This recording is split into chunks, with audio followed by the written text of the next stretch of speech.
Yo, what's going on YouTube? Welcome back to another episode of the Overrated Podcast. Last episode, we talked about we basically reviewed the games from last week, gave our opinions. If you didn't check that out, check that video out. If you're new here, leave a like, subscribe, comment, let us know how we can get better. Talk to us. Yeah, hit that noti bell. We plan on dropping 3 a week. We got a prediction episode, a review episode, and then a midweek episode where we basically just bring up some topics on the news around college football. But anyway, we here clapping it up to another great week of college football. Tight shit. All right. We got a lot to talk about today. We're going to get into Indiana, get into Tennessee, talk about Alabama's struggles, our championship favorites, Colorado expectations, and Arch Manning and Quinn Ewers. So without further ado, let's get into it. First topic of the day. Can Indiana, we're not talking about that right now. You should. Man. We back up Alabama. I don't know why we don't just do Oklahoma. Because ain't nothing to talk about with Oklahoma, chat. Ain't nothing to talk about, not right now. Maybe before Tennessee when I was hyped. Get that SEC play. It is over. Yeah, my morale was down, man. I missed the Big 12. All right. Can Indiana make a Big Ten championship? That's our first topic of the day. Little backstory on why this is the topic today. Curtis Wark, the quarterback from Indiana, Ohio transfer, hurt himself last week against Nebraska. Underwent thumb surgery on Monday. Curtis Wark this year, 135 completions for 181 yards.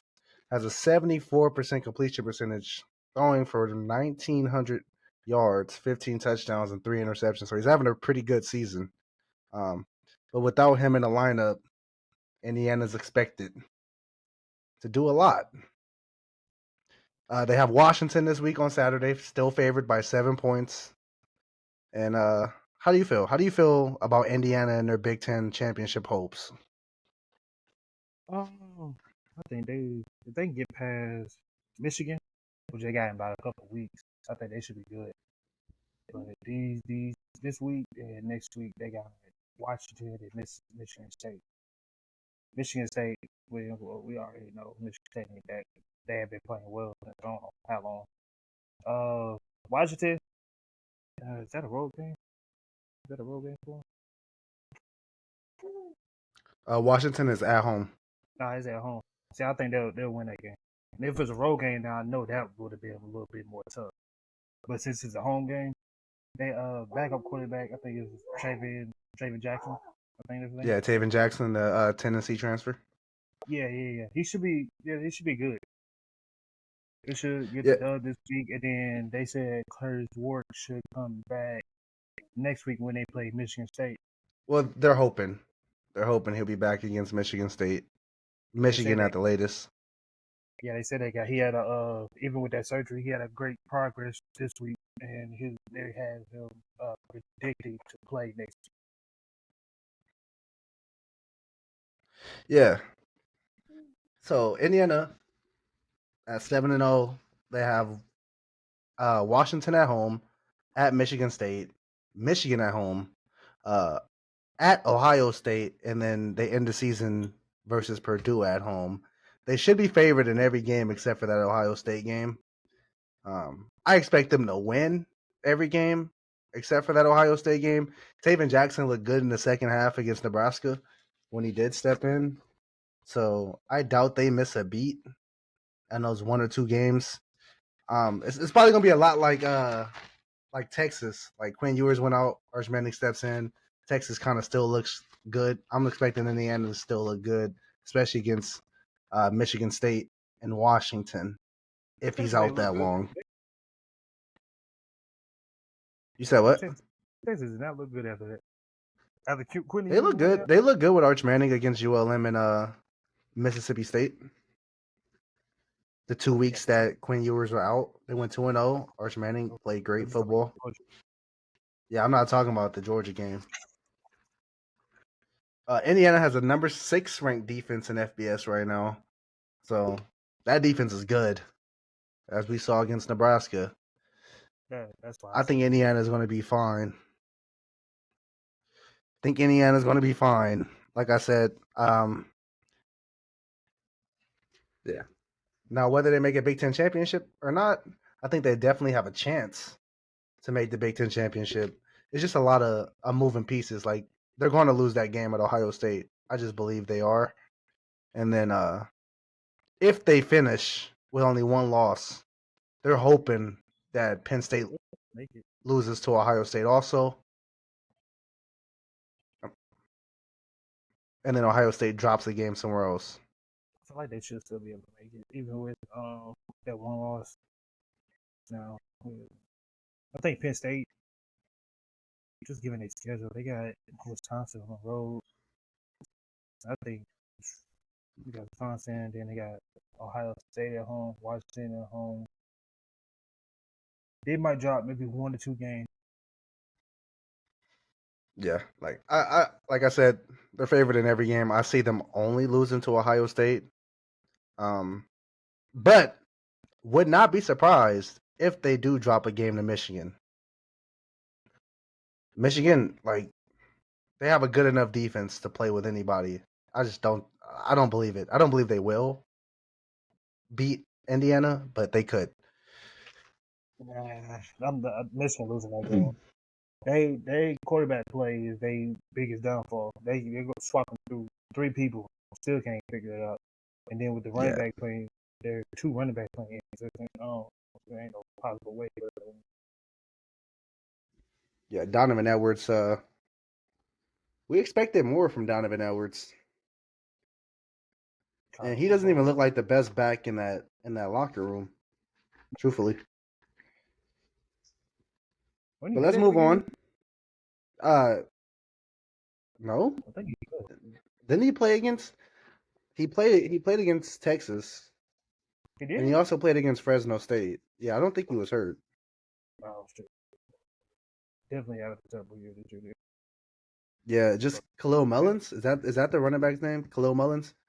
I think so. He just looks better. He looks more explosive. Like, Donovan Edwards is he's like a Tony Pollard type back. Like, he's big and he looks stronger, but he's really not that strong. He's more of a big run type of back. Like, he'll get you 3 carries here, 3 carries there, but he really makes his money on down the field runs, 30+ yard runs, big explosive plays. He hasn't had enough of them this year, truthfully. Moving on. Colorado Buffaloes, after a loss to Kansas State, go on the road to Arizona. Looked really well against Arizona. The defense had 7 sacks. Even in the game where Travis Hunter only played a half of football and Shedeur Sanders threw 2 interceptions. Like, if I told you that Shedeur Sanders threw 2 interceptions in a football game and Travis Hunter did not finish, you would think automatically that Colorado lost that game. And they won pretty handily. Say all that to say, what's a realistic expectation for Colorado this year? I did take a look at this schedule. I got them probably finishing 9-3, at best 10-2. At best 10-2, like 10. Yeah.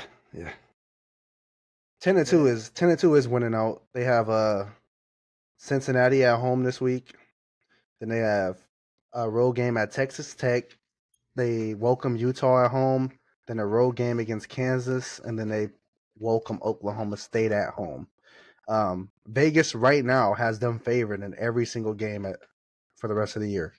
So in Vegas' eyes, they should go 10-2.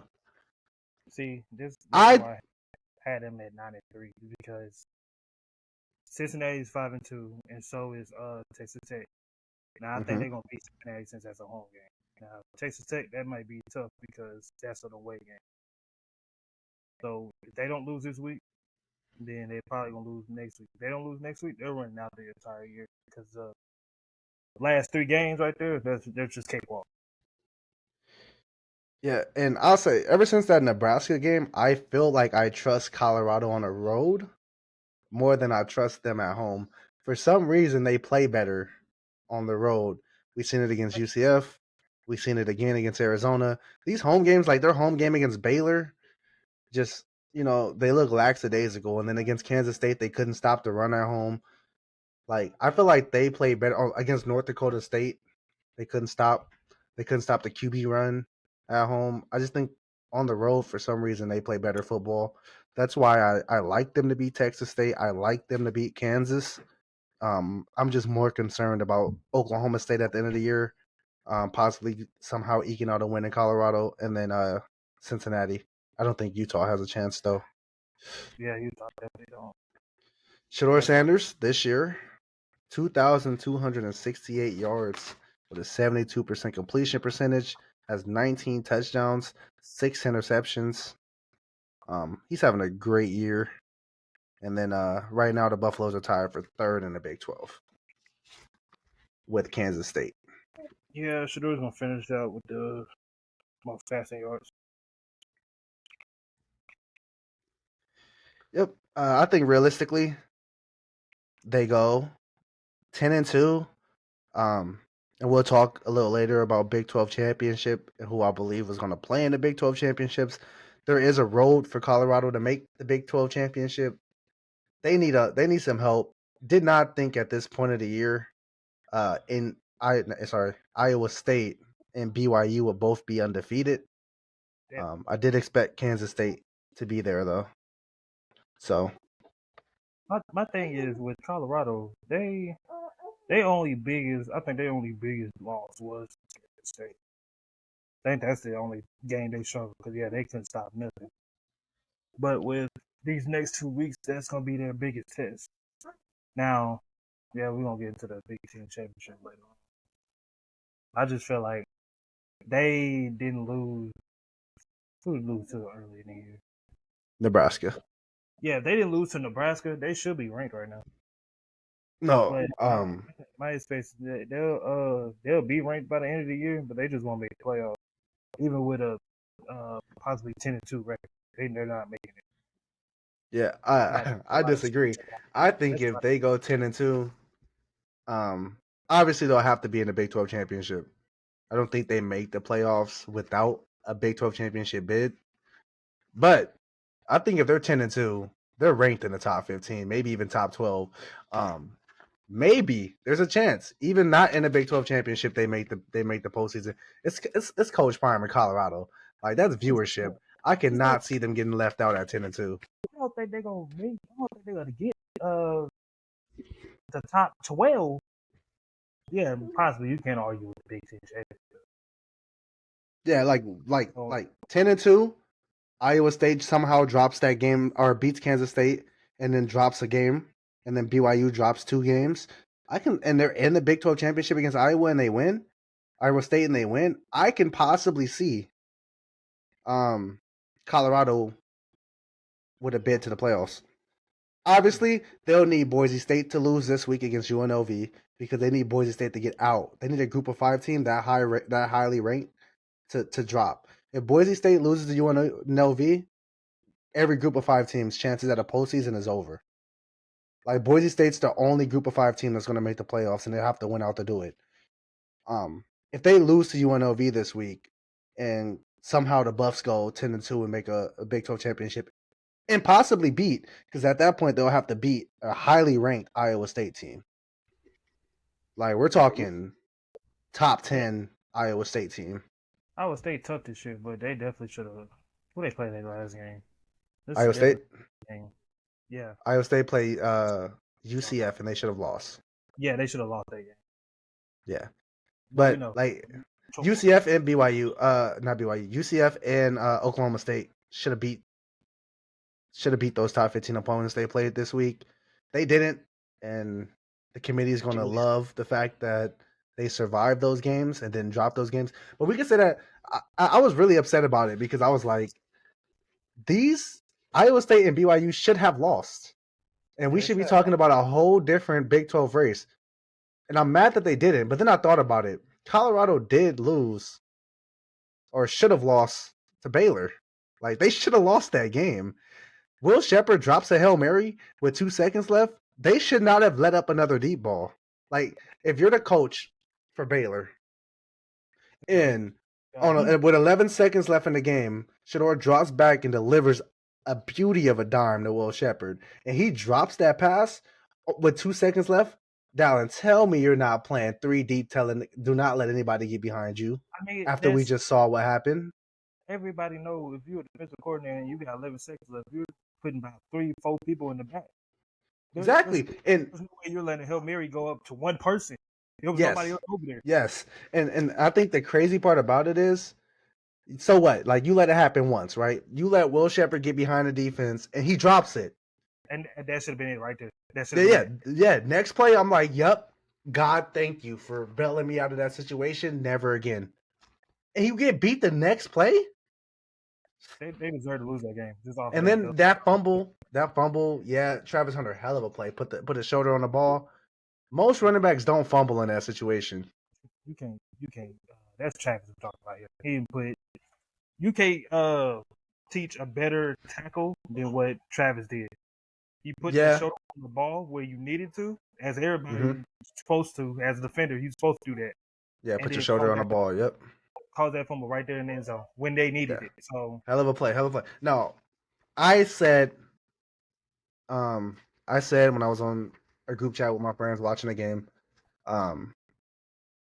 Colorado gets this game in overtime. Colorado wins this game. Baylor scores right there. Colorado still wins the game. Even if Travis Hunter doesn't cause a fumble and they get in the end zone, I still thought Colorado will win the game. You just can't put Shedeur in clutch moments. You're not going to out-clutch Shedeur Sanders. I'm not. So, this is a wrap. Yeah, I think realistically, 10-2 is realistic for Colorado. 9-3 is that's what I think it works. 9-3 is expected now. It's not realistic. It's expected. We expect Coach Prime and the Buffs to be 9-3 at least by the end of the season. So,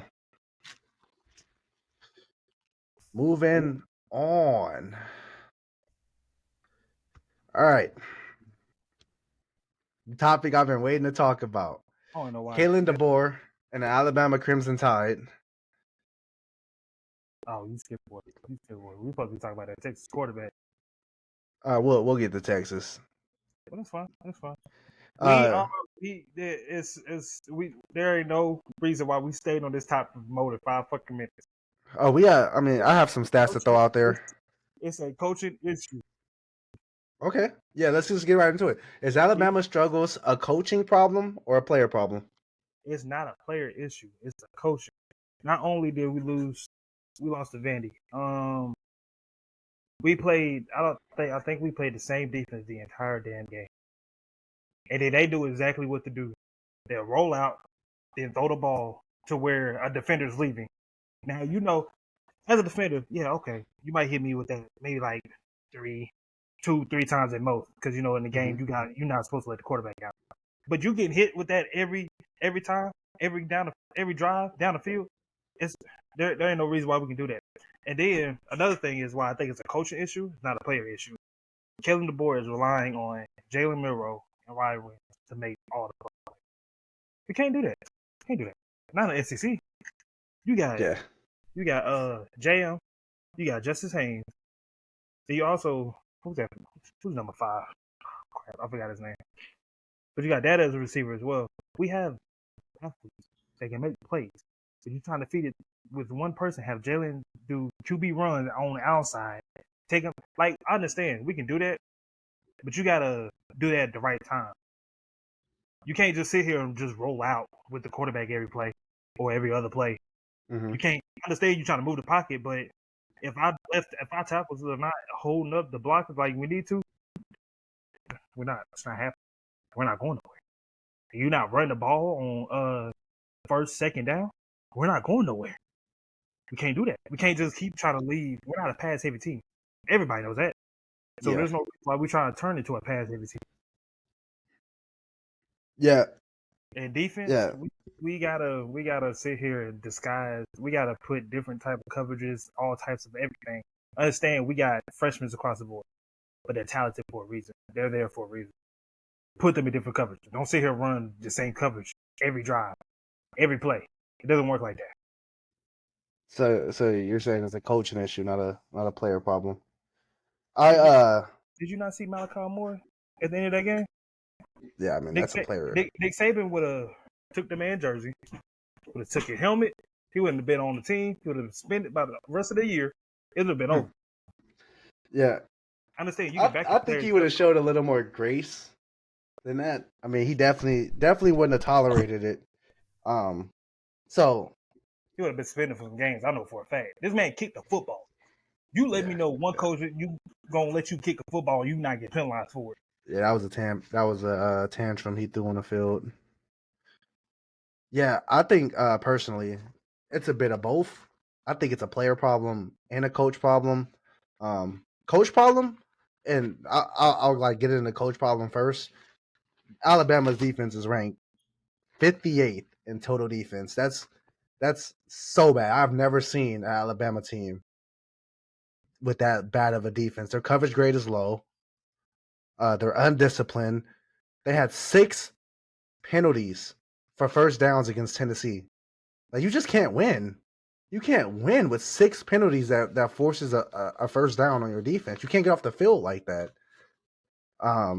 So yeah, like that's coaching. Like you just said, undisciplined, tantrums on the field, players taking jump shots on QB sneaks. I don't know if you saw Ryan Williams and the running back take a jump shot when Jalen Murrow did Coach Saban ain't allowing that. So yeah, like that's a coaching issue. Now, a player issue is Jalen Murrow right now has an issue, and I don't know what's wrong with Jalen Murrow, but Jalen Murrow, leading up and through that Georgia game, he was 59-92 for 758 yards. Or sorry, before the Georgia game, up until Vandy, he had 273 yards, and 8 touchdowns. So, I mean, doing well. Since that Georgia game, he's 59-92, 758 yards, which looks good. Like, he's throwing and his completion percentage is high, is at 68.8, but he has 3 touchdowns and 5 interceptions. Alabama has 6 interceptions on the season. 5 of them came in the last 3 weeks. He's turning the ball over. He's missing wide open throws. He's down the field percentage sucks. I think against Tennessee, he were 0 for 5 on passing attempts 20 plus yards down the field. You can't win games like that. Especially when it's Jalen Murrow. And now Alabama's offense all year, you guys have fed on the fact that you can make explosive plays down the field. 20 plus yard throws down the field to Ryan Williams, especially. But ever since that Vandy loss, has not been that way. That's the reason why we were able to do that. We set it up with a run. We're going to hit you with the run so much that you have that them safeties, them corners, they're going to bite on. So when we set it up with the run, and then, we got the talented speeds on the outside, the route runners and everything, set that up. Now that deep shot is open. But if you're not setting up with the run, then it's over with. They're going to play back, and then now, yes, Jalen Murrow's missing wide open passes, forcing throws we don't need to. We could have won that game against Tennessee. He threw the ball behind the receiver. You're forcing throws for nothing. We had a whole I think it was like a minute and a half on the clock. Yeah. And it's not just throwing the football either that Jalen Murrow was struggling with. I mean, before Vandy, he had 52 rushing attempts, 273 yards, and 8 touchdowns. Like, he was running the ball effectively. After Vandy, he had 39 attempts for 57 yards and 3 touchdowns. Like, we're talking about the same, 3 to 4 game stretch and the numbers are completely different. He went from Heisman to average. Like he's throwing the ball bad. He's turning the ball over at a high clip. He's not running the ball as effectively. That's a coaching issue. I feel like QB running is a coaching issue. You guys have good running backs, but we know the ball's going to Jalen Murrow. We know that you don't want to zone run and inside run like your normal Alabama team. You want a QB run. I can't hear you. Hold on.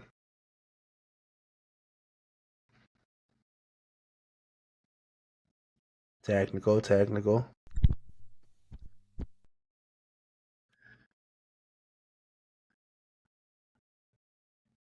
Yeah, was it back? Yep. There you go. All I was gonna say was that's the main issue with just thinking we can just get a ball to Jalen and just run down the field the entire time. We got too good. We have a 1-2 punch, and we're not using them properly. Yeah. But in order for us to finish the year out on a good note, get into the playoffs, we have to use the talent that we have.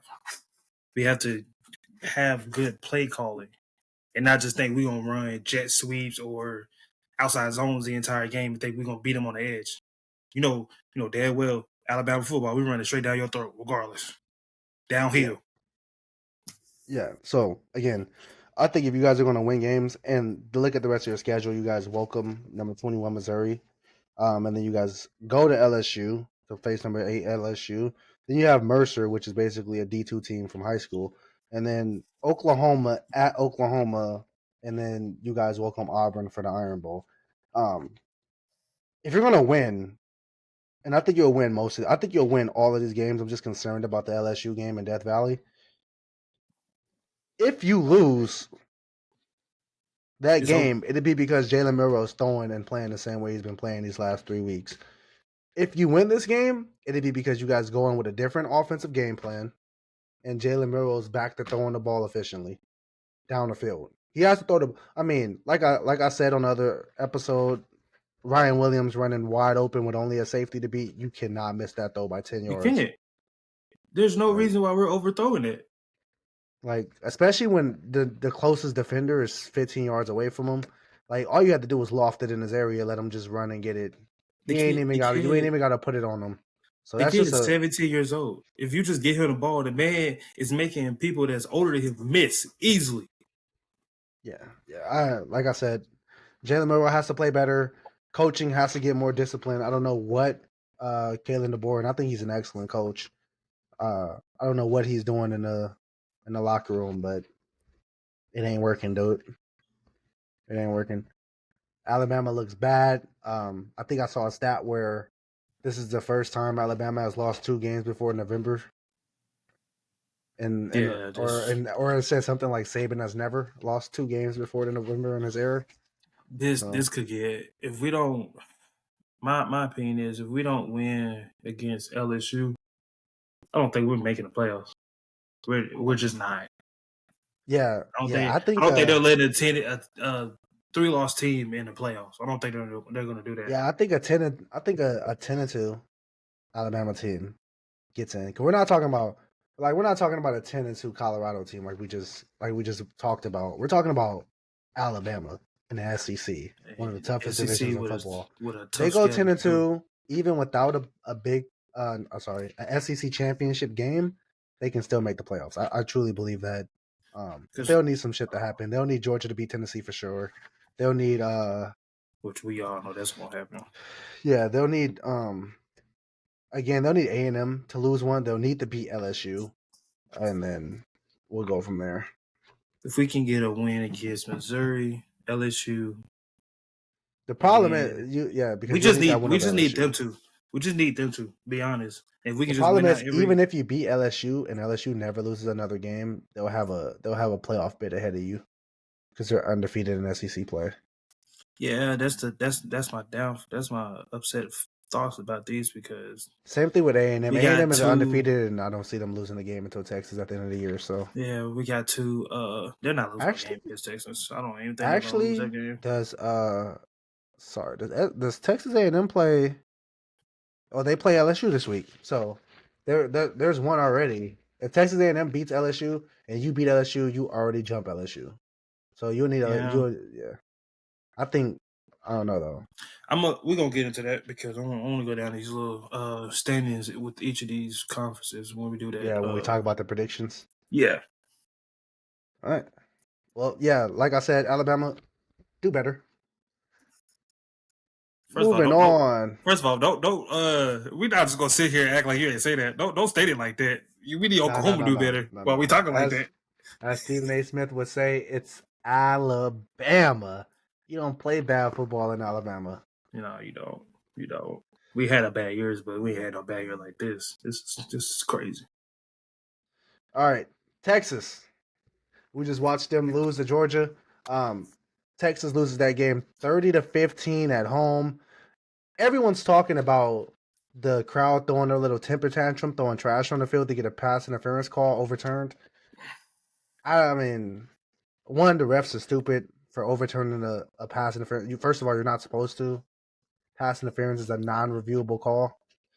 So the fact that the crowd threw trash on the field and they were like, "Oh, let's change it because we want to make the kids happy," it's kind of insane. But other than that, that's not the topic I wanted to get at. The topic is Texas benched Quinn Ewers in the second quarter, went with Arch Manning, went in the halftime, came back out with Quinn Ewers, who played better in the second half than he did in the beginning of the first half. They still lost that game, though. Who should Texas start at quarterback moving forward? I just want to give you some stats and scheduling for Texas, who is 6-1 and ranked number 5 in the nation. Quinn Ewers, who is 4-1, and yes, I'm adding the UTSA game that he got hurt as a win. But he's 103. Yep, 103 attempts for 151 yards, 68 completion percentage, 1,100 yards, 11 touchdowns, 4 interceptions, with another touchdown on the ground. Arch Manning, who is 2-0 as a starter, 58 of 84, 69% completion percentage, 920 yards, 9 touchdowns, 2 interceptions, another 81 yards, and 3 touchdowns on the ground. Texas has number 25 Vandy this week. Then they go to Florida, or they go to Vandy. Then they go home for Florida at Arkansas. Then they welcome Kentucky, and then end the season at number 14 A&M. Who should start? Ewers. Hands down, Ewers. They didn't won this many games. Even with last year, we can bring that record up as well. They don't win these many games with Quentin Ewers. I'm not just taking him out for nothing. For one, he's a senior, more experienced, more polished. He's not going to make those error throws as I think Arch Manning would make. So I definitely would start Quentin Ewers over there. Now, next year, I ain't going to lie to you. All right, whoever they put in the QB battle with Arch will win it all, man. I ain't going to lie to you. I don't think that man got it. That man learned. Yeah, he gonna definitely be a better QB next year. He already played 1 year, got his experience. Then he learned from Ewers, the system and everything. Ain't nobody finna come in and try to take that. I ain't gonna lie to you. So yeah, just start from here. It's definitely gotta be Quinn Ewers. Yeah. I agree with you wholeheartedly. I don't think Arch Manning should start, will start. And really, I don't think he could start. I don't think Arch Manning is. He's good. He's confident. He's athletic.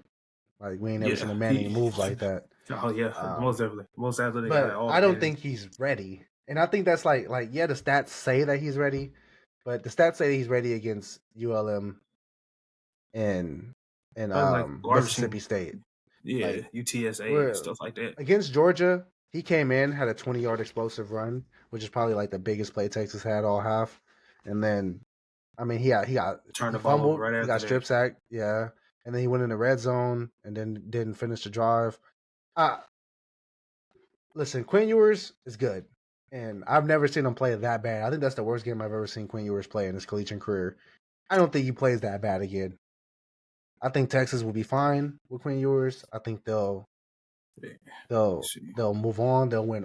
They will win every game they're favored in this year. That defense is too good to lose. I just don't think it's worth. I don't think it's a big enough swing to bench a senior quarterback for a Most sophomore definitely not. or a freshman. He's not. A He's not redshirt freshman. playing. He's not playing that bad for him just to be like, oh yeah, we're gonna bench him. Yeah. I don't think it's we're not talking about, I can't even bring up a situation, but like we're not talking about like terrible quarterback play versus a freshman that's just Cameron better. We're Rising. not talking about we're not talking about Jackson Arnold and Michael Hawkins Jr. Yeah, Jackson Arnold's just bad and you get benched because you're bad. Like I think Steve Sarkisian thought that if he just sat Quinn Ewers for the rest of the half, let him come back, regather his thoughts, and go back out, which it clearly worked. Quinn Ewers played better.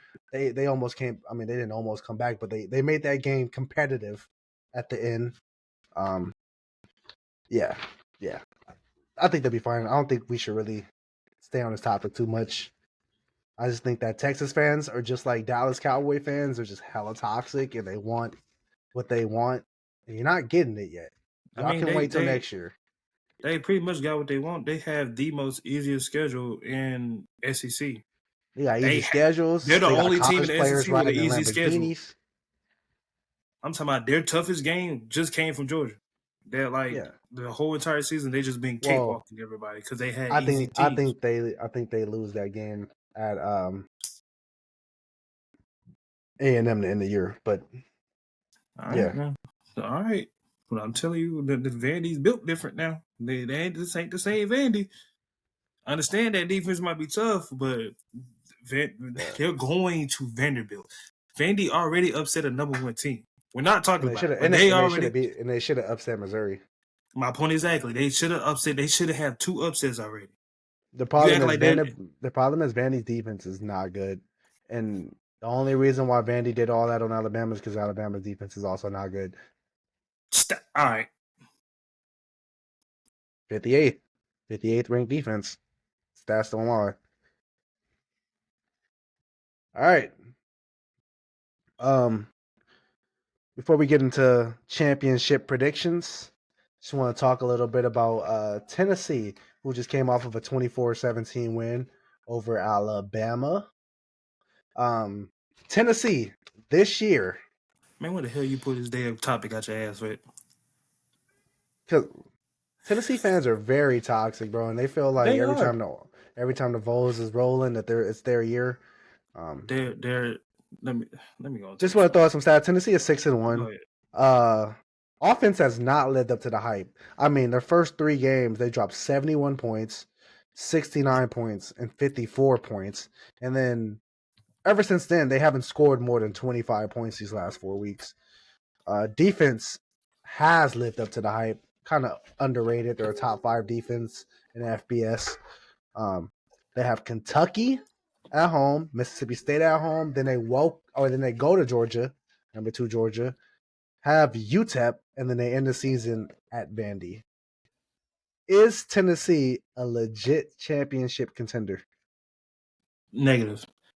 Let me tell you why. All right, so we're talking about how they've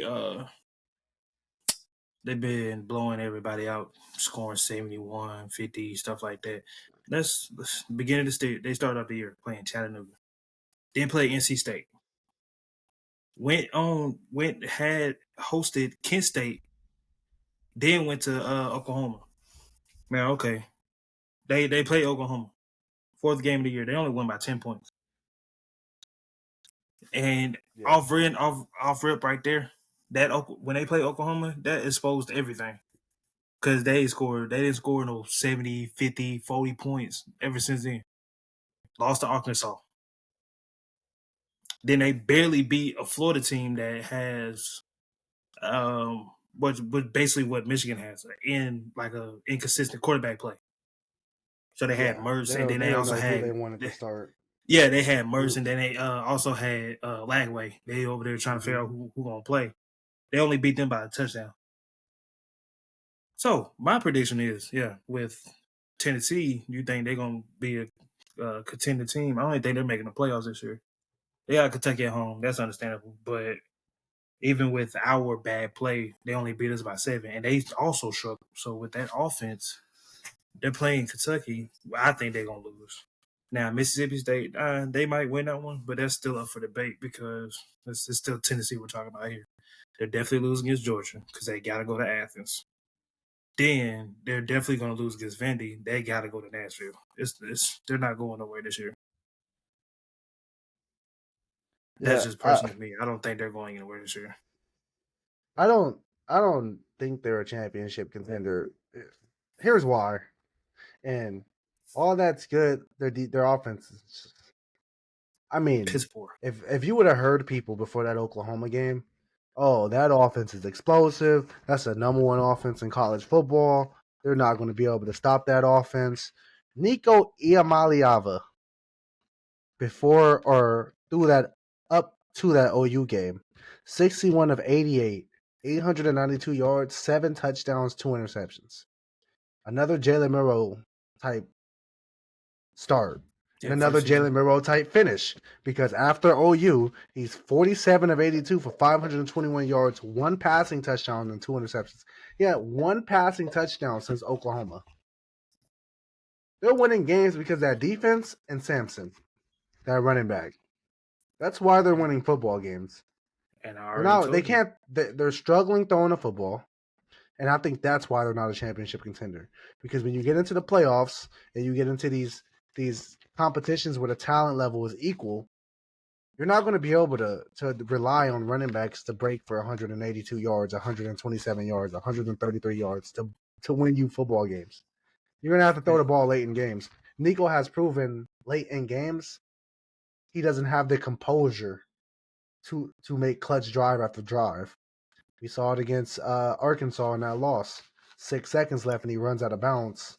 You got to give your receiver a chance to win a game. You got to put the ball in the air. He's too spotty.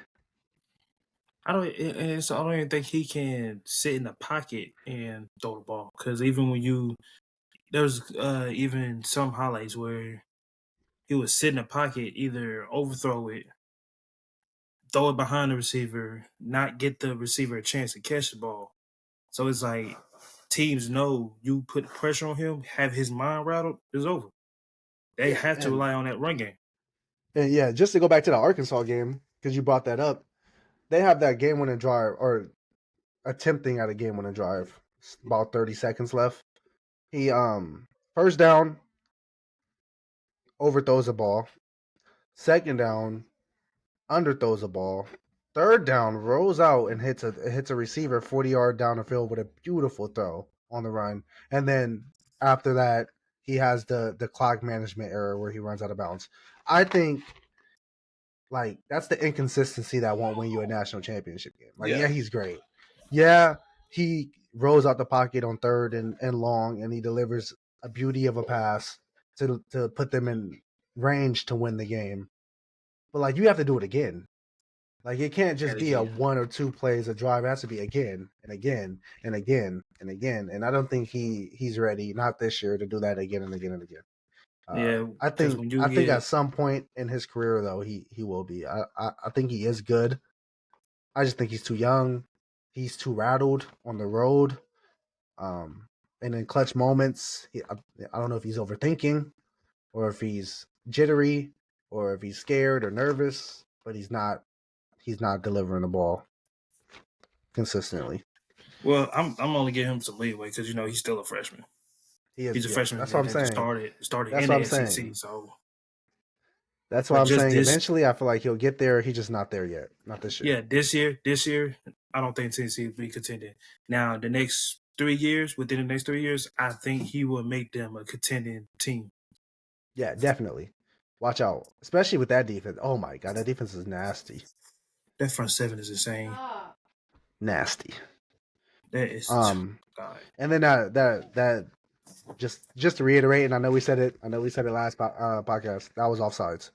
And if Texas is reviewing pass interference calls, then we should be able to review offside penalties. And I mean, even the commentators even re-rolled the clip. The man's already in the neutral zone and halfway past the tackle before he even hikes the ball. And these people just yeah.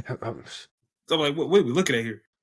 And if we ref it like that at college games, let me get that paycheck then. Shoot, I could just. I was watching Joe Klatt of the Joe Klatt show. And he was talking about how the CFL or UFL they have the super challenge where they can challenge a penalty. Oh, they do. Yeah, they got one super challenge again where they can challenge a penalty. He was saying that they need it in college football. I agree. Yeah, because Colorado would have used it against Kansas State on that PI against Will Shepherd that wasn't called on 4th down. Texas would have used it on that pass interference call. You guys would have used it on that offside penalty against Tennessee. I think I like the idea. Definitely. Yeah, that's tough. We definitely need that. All right. Prediction.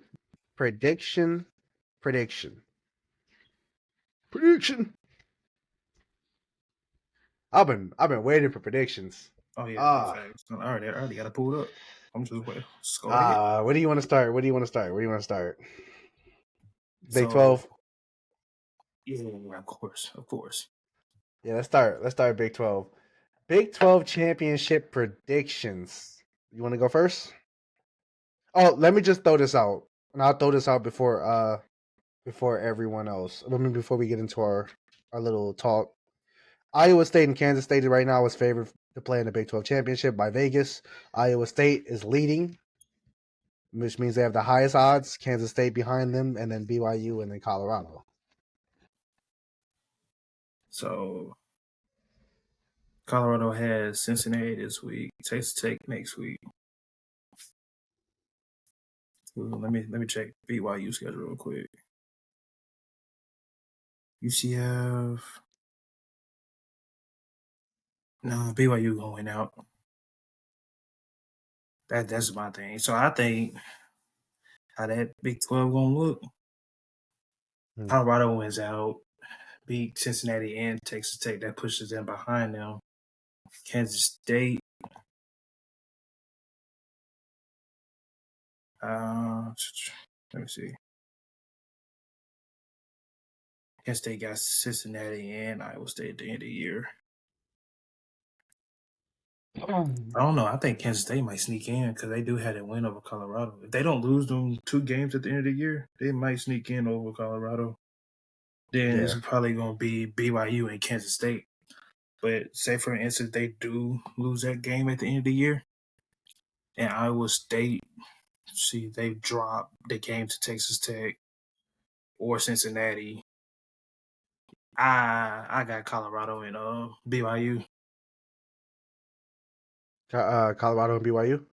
Yeah. Hey, it's going to be either Colorado BYU or it's going to be Kansas State and BYU. BYU is automatically going out there the rest of the year. Yeah, listen, we got the same thought process a little bit. I was a little too much of a pussy to go with Colorado outright because I think that I don't know, man. Something in my heart's telling me that somebody's losing to Kansas, BYU, Iowa State, Kansas State, or Colorado. One of these teams are going to lose to Kansas. I just pray it ain't Colorado. I don't think they're going to lose to them because Kansas ain't got no defense. No, but Kansas looked different after that bye week. It's going to have to be one of them 3 ranked teams right there. It's got to be one of them. But I have, for my prediction, I have BYU. I think they're going to beat UCF this week. I think they're going to beat Utah. I think they're going to beat Kansas. I think they're going to beat Arizona State. I think they're going to beat Houston. I think they're going to be undefeated. I think they're going to be top 10. I think they're going to be in the Big 12 championship game. Yeah. It was just about who they were facing that was making me nervous. I do think Iowa State's losing that game at Kansas State. I said it, and I'm going to say it again. They're losing that last game against Kansas State. I just don't think Kansas State loses again this year. I think the team that Kansas beats is going to be Colorado. And I hope it's not. But I have a feeling that it is. And since I have that feeling, I went with BYU versus Kansas State. I think Kansas State beats Iowa State in that game to make it into the Big 12 championship. I think that's going to be a Big 12 championship bid game at the end of the year. Yeah. I think Colorado at 9-3. Hopefully 10-2. Hopefully they just beat Kansas. Either way, even if they do beat Kansas, this scenario still looks likely. I still think Kansas State wins out beats Iowa State and gets in. So I got BYU and Kansas State. And if Iowa State somehow beats Kansas State, then it's BYU and Iowa. I don't have Colorado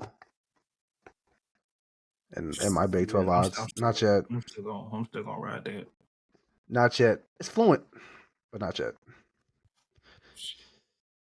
Now, let's go and talk about the big one, the Big Ten. Got to. Big Ten. Let's get into Big Ten championship predictions. I'll go first since you went first on Big 12. My Big Ten prediction, I have Oregon. I think they beat Illinois this week, which is their only ranked opponent left on their schedule. So I think they beat Illinois. They beat Michigan. They already got past the hard part. They already beat Ohio State. Like that was the hard part of their season. Michigan, Maryland, Wisconsin, and Washington. I think they ride that out with dubs everywhere and make the Big Ten championship. Then I got thinking. A win over Ohio State. Ohio State has to go play Penn State, who's going to be undefeated in that game. And then we have Indiana, who also has to play Ohio State. Ohio State ain't beating both of them. They losing a one. I think Ohio State loses that whiteout game at Penn State. I think Penn State, with that win, is undefeated in the Big Ten championship against Oregon. I got Penn State and Oregon. Oregon right now is favored by Vegas to make the Big Ten championship. Ohio State right behind them, and then Penn State at third, Indiana at fourth, and Wisconsin. With the fifth highest odds to make the championship game. Them what is that? 6 teams right there. That's gonna be the toughest. It's a race between them two. So mine, like you said, Oregon and Penn State. Dark horse. Yeah. I got. Because Penn State was your dark horse, right? No, that's my favorite. It's gonna be Oregon. Penn State was your favorite. My dark horse is still gonna be Oregon because they're the best out of that whole entire conference. Oregon, Indiana. Indiana, dark horse. My dark horse, like if it is in Oregon, Penn State, I think it's Oregon, Ohio State. I do think Indiana is a dark horse, but Curtis Ward got to get back. He got to get back. See, my thing is they play Ohio State in about a few weeks. That's gonna be their true test right there. I mean, but like they can get over Ohio State, automatically in the 10, automatically Big Ten championship be it already. Well, here's the kicker. I said Penn State or Indiana. One of these teams is beating Ohio State. The problem is, I think Indiana plays Ohio State first. Yeah, they do. They play them 2 weeks. That's the problem because if Indiana beats Ohio State's not losing to Penn State. They can put their best performance on. Ohio State, with their backs against the wall, they're not losing. Like 2 losses already in conference, they're not losing that game to Penn State. It just won't matter. Like even with that 1 loss, Penn State might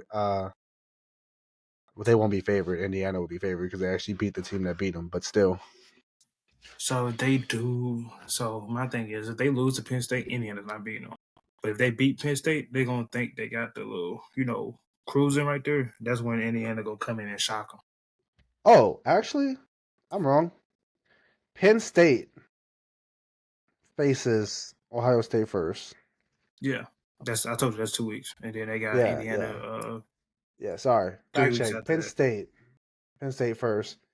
Yeah. So like I said, I think that's the game they lose. So if they lose that game, they don't lose to Indiana. Yeah. And Indiana has to face them at Ohio State. It's not a road game. So Ohio State plays at home against Indiana. It's a little different. That's why I said that's where if Ohio State beat Penn State on the road, Indiana gonna come in there and shock them. Yeah. Like I said though, Oregon, Penn State, my Big Ten championship. Indiana also my dark horse team in the Big Ten. That game right there gonna be defensive as hell. Penn State and Ohio State gonna be defensive. I think Penn State wins the Big Ten championship. Ohio State and Indiana gonna be Penn State. Huh?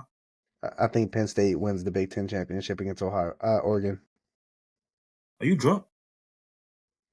Listen, hear me out. You drunk. Oregon Hear me out. I love Dylan Gabriel. I love that offense. Penn State's defense is real when they can run the ball, and that's all they're going to do is waste time, possess the ball. Possess the ball. That's how you beat Oregon. You possess the ball. Oregon don't have chances at high explosive plays. You beat them the same way Kansas State beat Colorado. Possess the ball and be clutch late. You're sickening, bro. The same way Kansas State beat Colorado is the same way Penn State can beat Oregon. Running the ball effectively, wasting clock, time of possession in your favor, only lifting your arm when you want to, not because you have to. Colorado, you got to run the ball if you want to win the Big 12 championship. Shedeur has to lift his arm because he wants to, not because he has to. You know, they ain't got no run game for real. So, where are we going? ACC? Yeah, we'll go ACC and then we'll end with the SEC. ACC Championship game. Who's your prediction? Oh, man. I ain't looking to them. Just basically judging off what the standing looking like. SEU is. Oh yeah, let me tell you right now. Vegas has Clemson favorite to win the ACC behind Miami, and then SMU, Pitt, and Virginia Tech with the fifth most odds. See, this is why I don't think my thing is with Miami. I don't think they're winning. They're winning the ACC just based off how bad their defense is. So if you really want to talk about the ACC, who's actually going to win it, not even gonna lie to you, I got Clemson. Yeah, it's probably gonna be Clemson and Miami. My dark horse is gonna be Clemson, and I'd probably just say like Duke or Pittsburgh. Duke or Pittsburgh? Yeah. Now Duke is not even in top 5 odds. That's understandable. They actually are. They're fifth in the conference. They're 2-1. But you also gotta look at it like this. Inside the conference, they allowed the least amount of points. They might not score that many, but why would you have to score that many if you're not gonna let that many up? Yeah. Duke's head coach is doing a hell of a job with that program. See, SMU is going to Duke this week, and then they have Pitt next week. So them two games right there. SMU figured out their whole Preston Stone and that other kid who's going to be their number one quarterback? Or they still in that little? I don't fucking know. We want to use them both. I ain't caught no SMU games this week. I don't know. SMU's a good football team. I just don't think they're good enough to win the ACC. Oh, my bad. Scratch that dark horse shit. Never mind. Because I just looked at the conference. Nah, fuck that. It's not Duke, right?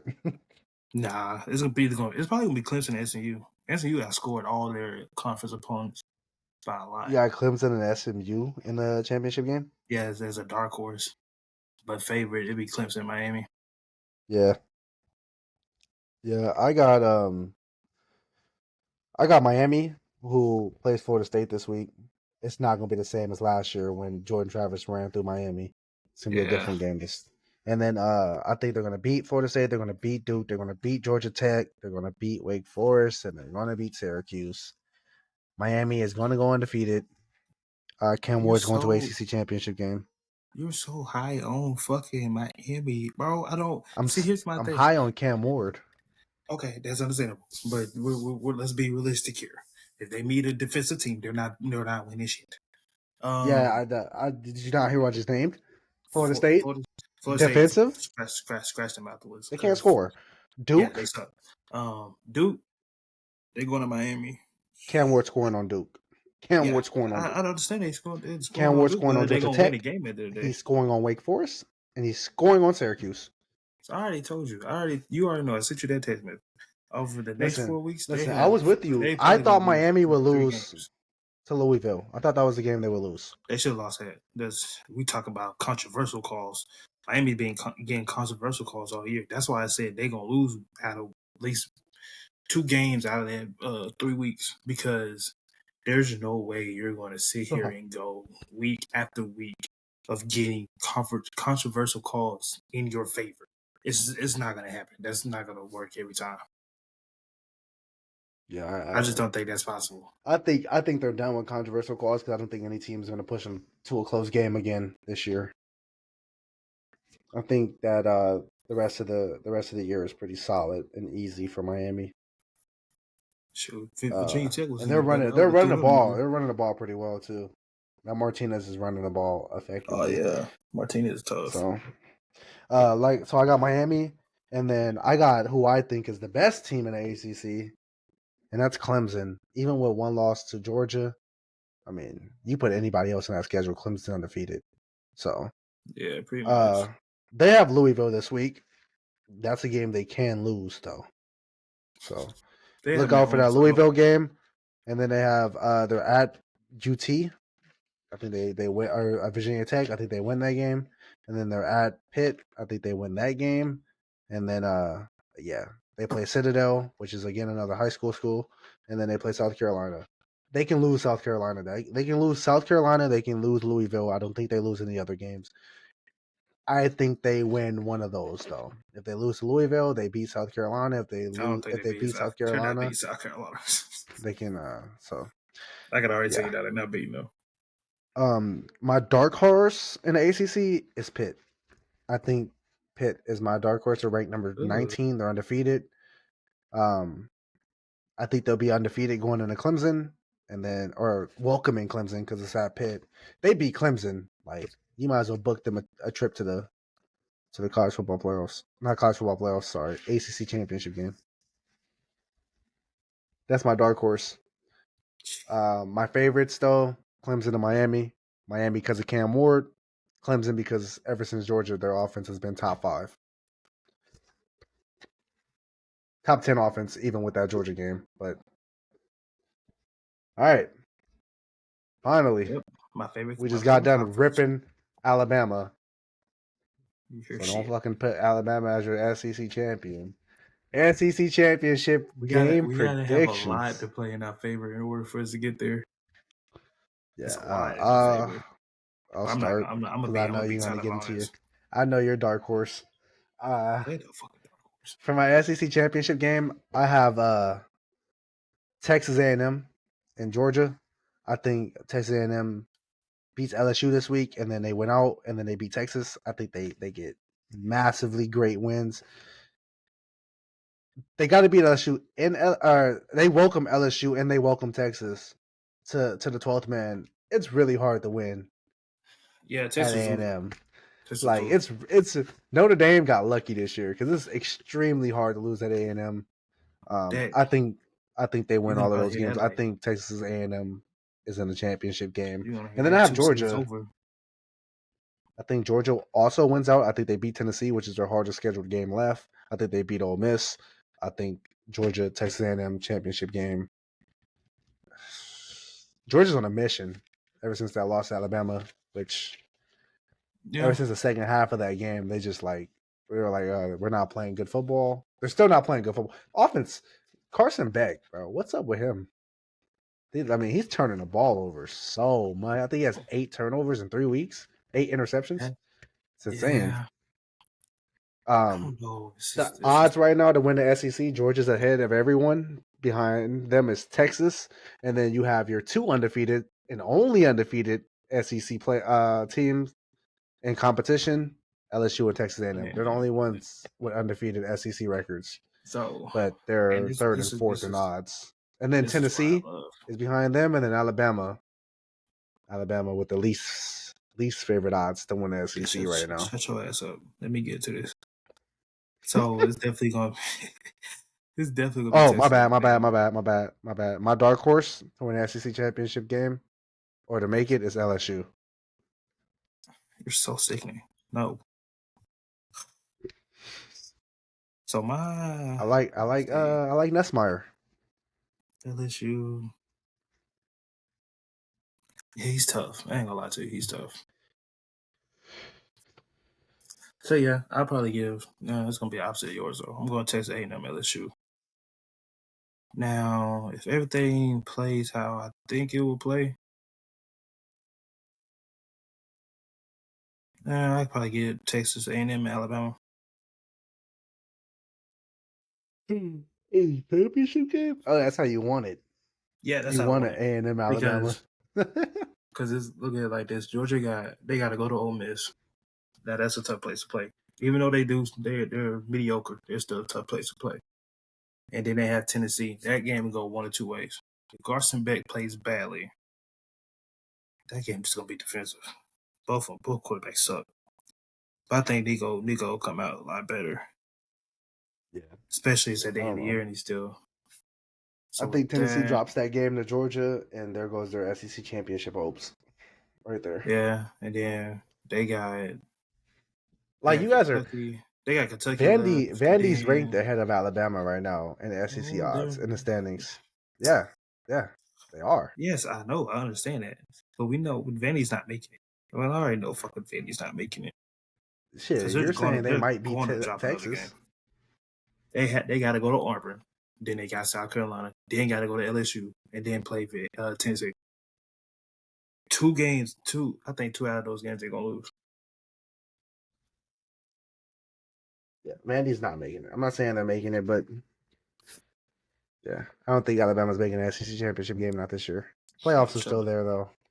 Playoffs are still there. Shut up. And now we'll do it.